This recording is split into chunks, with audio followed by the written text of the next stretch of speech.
Hey everybody, welcome to another episode of Movie Sense. I'm your host, DJ Selby, and I have with me as almost always, Mark Flores. Ladies and gentlemen, it's Mark Flores here. Me and DJ are going to be talking about the Halloween surprise of 2018. Halloween. Yeah, the movie Halloween. Yes, the movie Halloween. I hope you guys got that right away. Yes, we are talking John Carpenter's Halloween 2018, which, by the way, Mark, I don't know if you know this, but this is a direct sequel off the first one.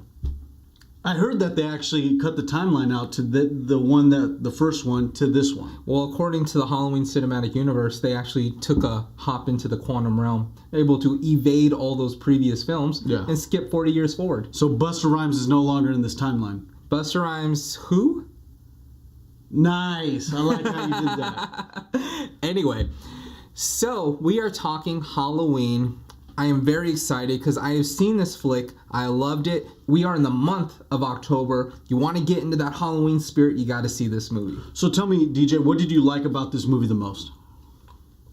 I would say one of the things that I've noticed right away is that this is not straying away from the original as far as the tropes go, as far as the overall feel. The first movie that I saw was in the late 70s when it came out. It was insane. It was ahead of its time because not only was it a great story, but the camera views, the point of view of the killer, Michael Myers. You know, John Carpenter had this way of making you feel more present in the film, and it was scarier. More things were riding on it. Those other films, you know, they didn't have that same effect. This one is visually creative. They have their own kind of feel to it. It's not stemming off of anything that's happened this year or last year. So it's kind of its own generational horror flick. You know what I'm saying? And it's good that you bring up that point because we've seen a ton of horror franchises actually go by the wayside. It's actually a good resurgence for the horror business as a whole. Yeah, I mean, all those other franchises, when we're talking about them, I mean, we're talking about Friday the 13th, right? We're talking about Nightmare on Elm Street. What was another one that you mentioned previous? Scream. Yeah, Scream. I mean, that was prime 90s. That's when a lot of these other films were coming out, you know, all these franchises. Also, Child's Play. I mean, so these films, they kind of stray away and they did their own thing, what was popular at the time, and some of them hit and some of them missed, but for the most part, they missed.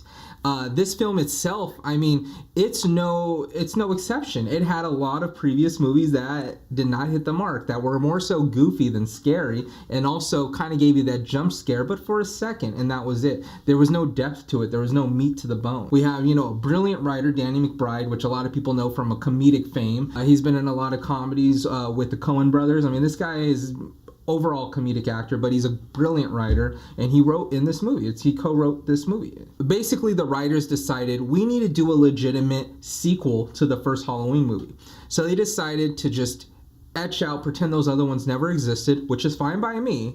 We're going 40 years after the babysitter murders that were placed by Michael Myers. Now it shows Laurie Strode, played by Jamie Lee Curtis, which she did brilliant in this movie. You know, it's showing her kind of that very post, you know, traumatic experienced person who's never let go. She's preparing for the worst. You know, she's had 2 failed marriages. She has her estranged daughter and estranged granddaughter, and she's living in this house booby-trapped, ready for Michael when he comes back.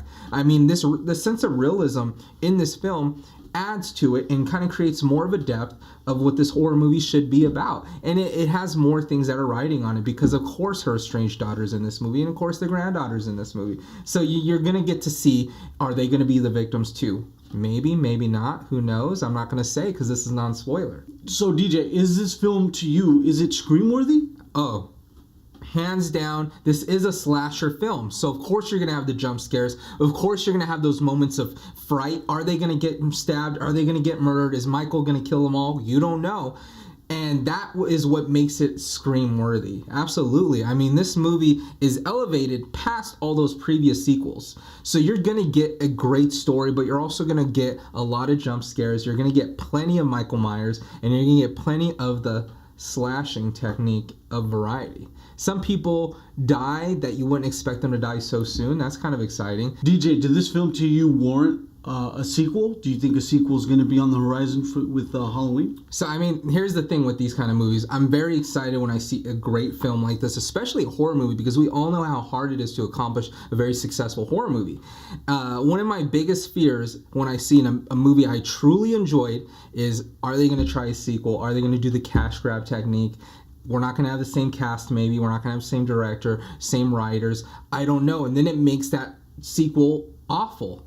And then I'm really disappointed because they should have just left it alone in the first place. So with that being said, if they have the same, writing staff, if we have the same director, David Gordon Green, if he directs it, produced by John Carpenter, he's not, the director in this film, but he's still attached to it.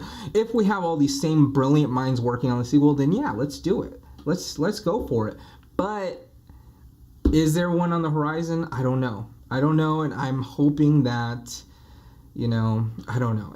I like it where it stays. I'd like to leave it as is, but with it making so much money, is that going to happen? Probably not. So you heard it here first here at Movie Sense. DJ's saying that in 2020, Halloween's featuring Michael Myers and Nicolas Cage, directed by Antoine Fuqua. So where does this Halloween film fit and rank in the Halloween film franchise? Well, as far as I'm concerned, there is no franchise because we only got 2 movies. 2 legitimate Halloween movies. According to the new timeline. Nice. Yeah. So it's actually in good company considering the first one's a bona fide classic. Absolutely. I think that as far as the month of October that we're in, this is Halloween month. This is the movie to watch. If you haven't already seen it, watch it. If you've already seen it and you haven't seen the first one in a very long time or at all, stay at home, get some popcorn and watch the first one. Fun fact, John Carpenter is actually a licensed electrician. Nice. Is this thing on? Yeah, it is. Anyway, I'm your host. And I think that's how we're going to end things, Mark. I've been your host, DJ Selby, and that's been Mark Flores. Mark, how about you do that thing that we love watching you do? Ladies and gentlemen, thank you for tuning in to another great episode of Movie Sense. Be sure to like, share, and subscribe. And when you do, make sure you hit the notification bell. That way you're updated with the Movie Sense videos that we do on a weekly basis. And make sure to follow us on Instagram at This Is Movie Sense. And when you tag us, make sure to also use the hashtag This Is Movie Sense. All right, everyone. Goodbye. See ya.